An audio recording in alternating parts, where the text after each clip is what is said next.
So, evening everyone. This is the pre-match cop talk for Chelsea, Liverpool game, Liverpool-Chelsea. Before we start, just a quick one. Latest news, Ronaldo to Old Trafford. What do we think? Don't care. He's 36. He's 36. It's a publicity stunt. He's going to sell 1 billion shirts. Yeah. And he's going to score about 10 penalties and perhaps a free kick or two. I mean, where they're all going to bloody play? They've just bought Sancho for 73. Fernandez, Greenwood. I mean, where are they all going to play? Yeah, they can do what they like, mate. No interest at all. 36, great player. But he's not playing in no Italian, Spanish league over here. It's full on, mate. Yeah. I think, you know what, for me, it's a statement signing. It's like you say, sell shirts. And it probably takes a bit of the heat off Solskjaer, if there was any on him. Just a great signing, and maybe he can influence some of the younger players. Brings a winning mentality to the squad, maybe, but there's some positives there. He's a good player still. He's a great player still. So never mind that there's positives there. There's some bloody egos there as well now. Jesus. Oh, yeah. Cavani, Fernandez, Ronaldo. I mean, Martial is a little bit of a bad egg. It goes on. Varane. I mean, it's phenomenal. Yeah. So it'll be interesting to see how. It's going to take a strong manager to keep them in the same club. Yeah, and I don't think Solskjaer's the guy, but anyway, that's their problem. Good for them. But yeah, let's not dwell too much on United. No, I just wanted to know quickly what you all thought. Andy, what did you think? Anything, or same as what we just said? I'm not too fazed by it either, to be honest. Yeah, I agree with what Yas said. At the end of the day, where do they all play? How do you keep everyone happy? I've read today probably not signing anyone else. And I like what we're doing with youngsters, and I think we've when everyone's fit, we've got a pretty good squad. I don't mind. I'm not fazed at all by it. But I still think we're going to challenge. So Oh yeah, I do as well. Without a signing, I still think we challenge, but another signing would be nice. But it was interesting what Klopp said today. He said these signings, Messi and Ronaldo, they're not for the future. That's right. You know, they're not future signings. They're sort of, just for instance, and that's it. Because how many seasons are they going to give them? You know.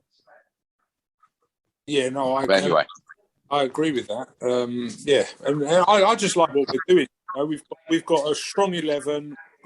We've got a deep squad. We're breeding some really good youngsters through, like Elliot. Signed this Bobby Clark from Liverpool. They're our kids. We've got AD Gordon that we signed from Dartford. And apparently he's looking like a fantastic talent. Oh, yeah, so he is. In a year or two, these players come through, they save you a fortune, and they're brilliant players. Yeah. Well, they just signed Lee Clark's son from Newcastle. Yeah, Bobby Clark, who's supposed to be a really good talent. So, but this guy Gordon is supposed to be. Oh yeah. So I said he looks ready now. He looks ready almost now to play some part. So just quickly, we're going to obviously talk about the Liverpool-Chelsea game. I just want to talk about the Champions League draw quickly. What did we think of that? Yes. It could have been easier. I mean, you look at a couple of those groups. There's a few, stragglers, if you like, as Champions League teams, young boys, and a couple of teams I've never heard of. I mean, it's Champions League European royalty there, isn't it? It's AC Milan ourselves, Porto, and I mean, okay, Atletico Madrid aren't, in the same league when it comes to mentioning royalty, but they're a very current side. Luis Suarez coming back again.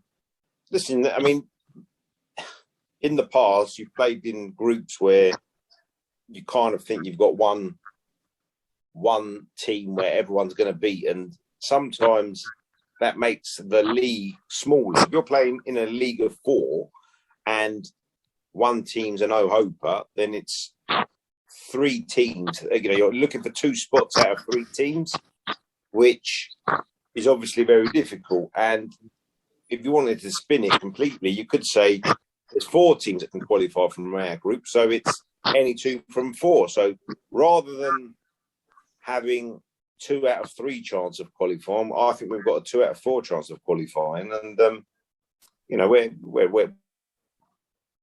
we're good at home games and have a draw or 2 away from home. But that's how I see it: 2 from 4 rather than 2 from 3. Yeah, I think that's what we touched on yesterday, Andy. We said, yeah, the group looks tougher, but I think that can help us in the competition because you're playing already the high-level games from the beginning. There's no easy games, So, I'm not worried about the draw. I think we can get through that group. Porto, we know them well. Atletico, we know them well. Milan, there was an interesting fact. We haven't played them in a competitive European game except for a final ever. So that was quite interesting. So they're royal. They're royal names, and they're not at the. Atletico are very current. Porto played for the last couple of seasons anyway, and AC Milan is obviously the name, but it's not the team it ever was. So if you're going to progress to the latter stages of this competition, you would have to be hopeful of qualifying from that group. Definitely. Anyone else got anything? Panny, want to mention anything about that? No, it's pretty much what the boys said, really. It's at the end of the day, if you're going to do well in any competition, you've got to play your own game. Play your own game. Take one game at a time. Anything's possible. And I think this year, I'm quite excited about seeing all these youngsters. Harvey Elliott, we've got a lot of potential there, with good things to see, and the team's only going to get better. Don't forget, we've got 2 big signings back in the defence. Van Dijk being back is a massive signing for us. Forget about we haven't brought anyone in. That is a big signing. So I think we've got the right people there. The team's feeling good at the moment. Yeah, we just need to be lucky with injuries this year. If we do that, we'll be in the conversation when the honours are dished out at the end of the season. Definitely. Yeah. Okay, so on to Liverpool-Chelsea. Starting lineup. What do you reckon, Andy? Our starting lineup. Tricky one. I don't know. Does he? I think obviously most of the defence picks himself. Does he go with Robertson or Tsimikas? Sure. I think he could easily do either. And there's a justification both to a certain extent. I don't mind which one starts, so long as whoever starts is committed and plays well. It's really good that we've got competition now in the fullback. Certainly left. Midfield will be interesting. I think Hedo definitely plays. Cato will probably play. And then I think you touched on it yesterday. Fabinho, if he's fit and it's a good week of training after not playing for a little bit, he probably goes in just because he's such a presence in front of the back 4. We probably need him there. But interesting to see up front. It'll be the same. It'll be Jota, Mane, and looking forward to it. Can't wait. What do you reckon, Yaz? Do you reckon Firmino or Jota to start? No, you can't change that front 3. I mean, if you've got a number 9 that's scored 2 and 2, there's no reason to change it. He's very potent in front of goal. Can put in half chances. I mean, look, finishing wise, he is a much more clinical for Firmino. Firmino kind of knits it all together with the midfield, drops in a bit deeper. But no, I mean, look, for me, the keeper clearly. I mean, I had a conversation the other day. I think Tsimikas plays. I really do, because he's done nothing wrong. And it's a great look. Last year for me, Andy Robertson was a little bit below.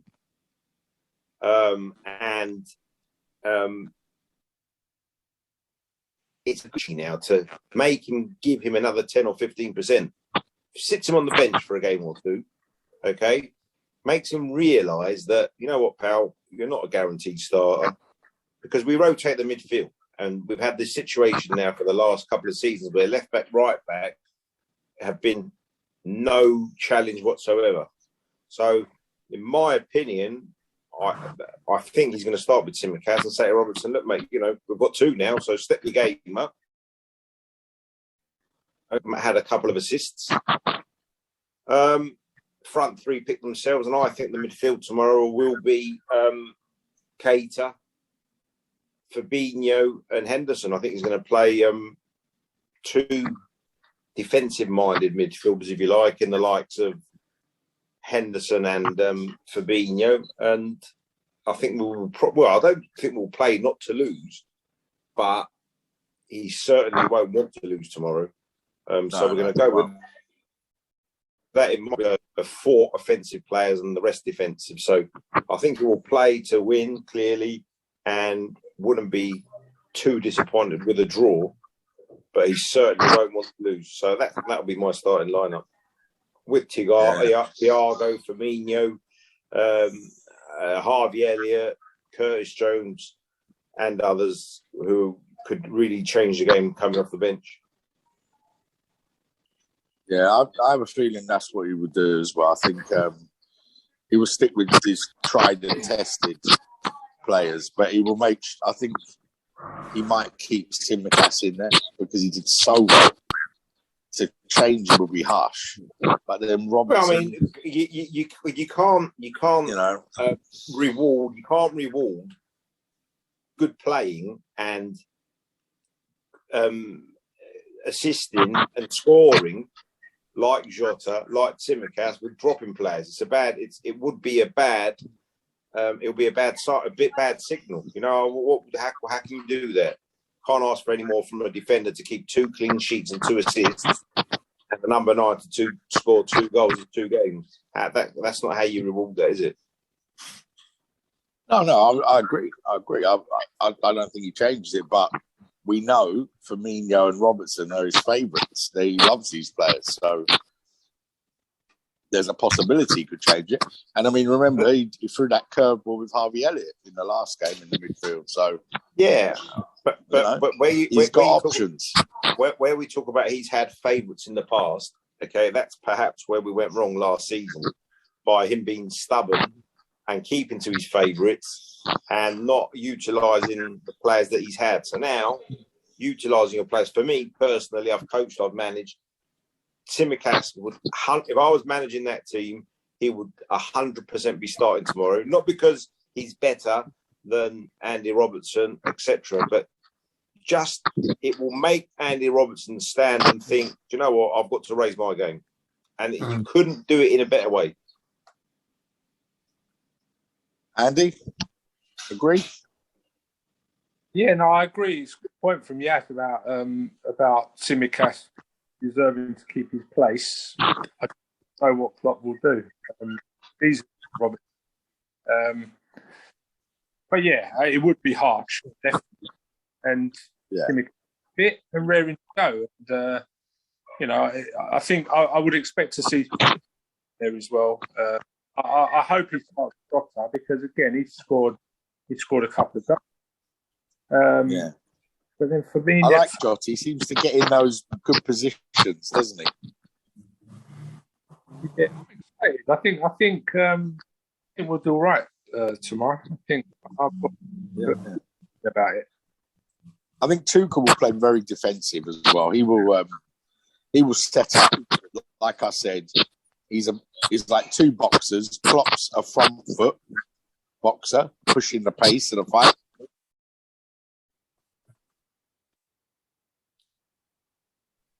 Quick attackers will get in behind and do something, or someone gets off a long ball from Lukaku, a knock on, or something like that.